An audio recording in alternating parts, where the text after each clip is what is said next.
Baik, selamat malam Bapak Rezi Eko Caraka, selaku dosen pengampu mata kuliah Analitika Bisnis. Selamat malam teman-teman semua, kami dari kelompok 6 kelas B241 akan mempresentasikan proyek akhir mata kuliah Analitika Bisnis dengan topik pilihan yang kami ambil adalah Prescriptive Analytics 2 mengenai penggunaan A/B testing. Ini adalah anggota kelompok kami, saya sendiri Azhari Sofia, ada Rida Alvins, Atfal Sabila Ahmad, dan juga Ziah Nur Aisyah.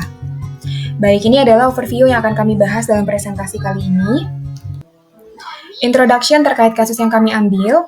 Kasus yang kami ambil ini merupakan sebuah perusahaan e-commerce yang menjual produk lifestyle melalui sebuah situs web. Manajemen ini ingin memastikan efektivitas iklan komersial sebelum menambah anggaran, sehingga kami melakukan A/B testing selama 31 hari pada 20.000 pelanggan aktif. Pelanggan tersebut kemudian dibagi acak menjadi dua grup, 60% grup A melihat iklan komersial, dan 40% grup B melihat konten layanan masyarakat atau PSA. Tujuan eksperimen ini adalah untuk mengetahui apakah exposure iklan komersial secara signifikan meningkatkan conversion rate atau pembelian dibandingkan dengan konten non-komersial. Baik, terima kasih atas kesempatannya.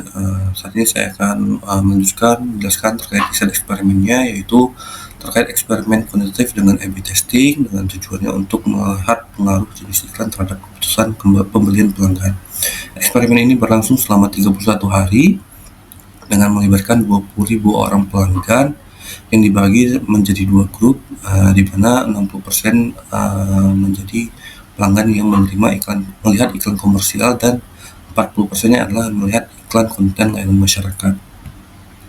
Selanjutnya, inilah langkah-langkah analisis yang kami lakukan, yaitu yang pertama dengan pemilihan dataset dan pembersihan data, lalu mengubah data pemilihan menjadi format numerik agar bisa dihitung rasio konversinya.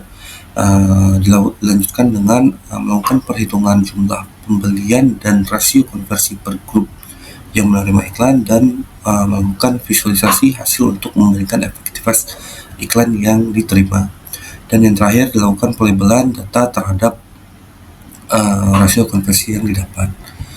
Selanjutnya, ini adalah deskriptif analisisnya, di mana seperti yang telah dijelaskan sebelumnya, yang melibatkan 20.000 orang pelanggan, di mana terbagi dengan proporsi 60% dan 40%, di mana 60% itu sejumlah 12.053 orang dan 40% yang menerima iklan konten layanan masyarakat sebesar 7.947 orang.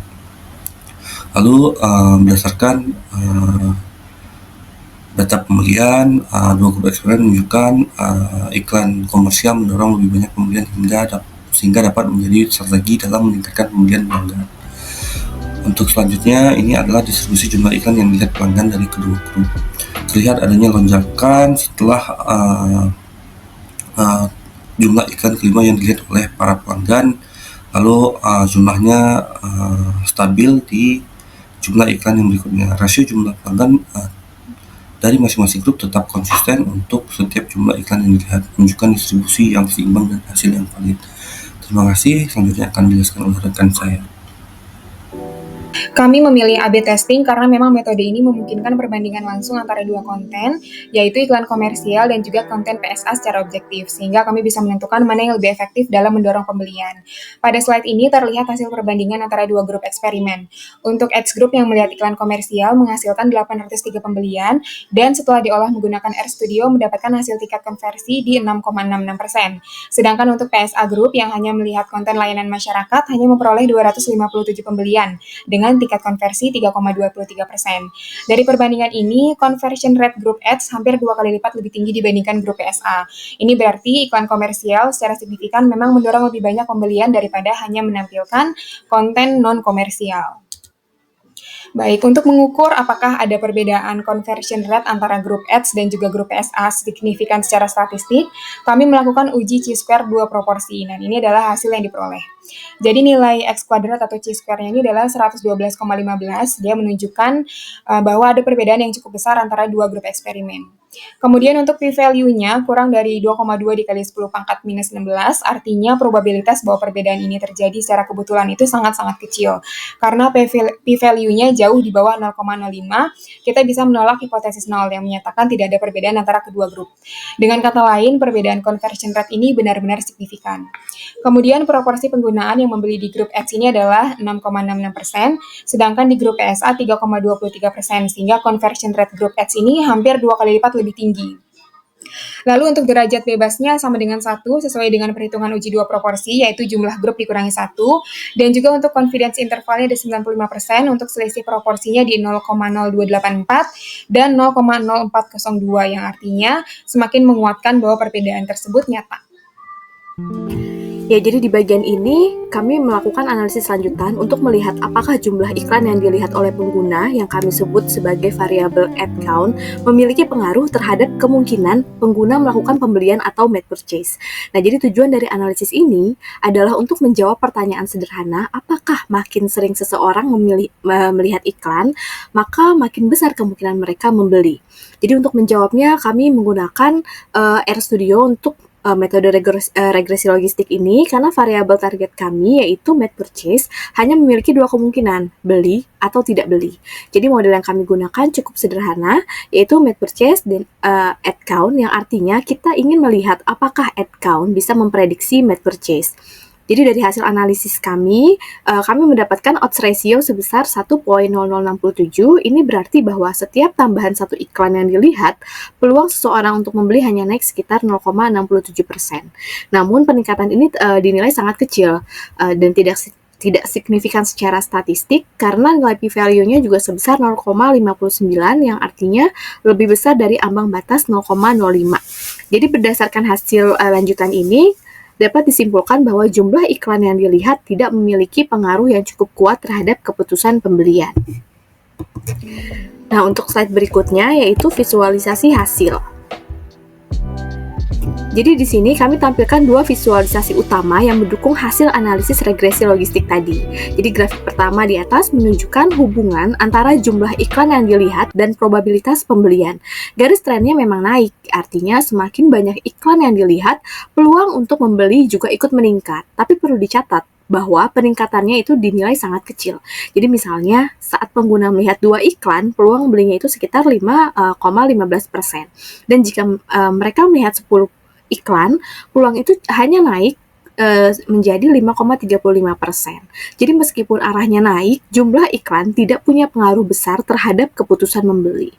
Lalu beralih ke grafik yang kedua, kami tampilkan hubungan antara jumlah iklan yang dilihat dan jumlah total pembelian yang benar-benar terjadi.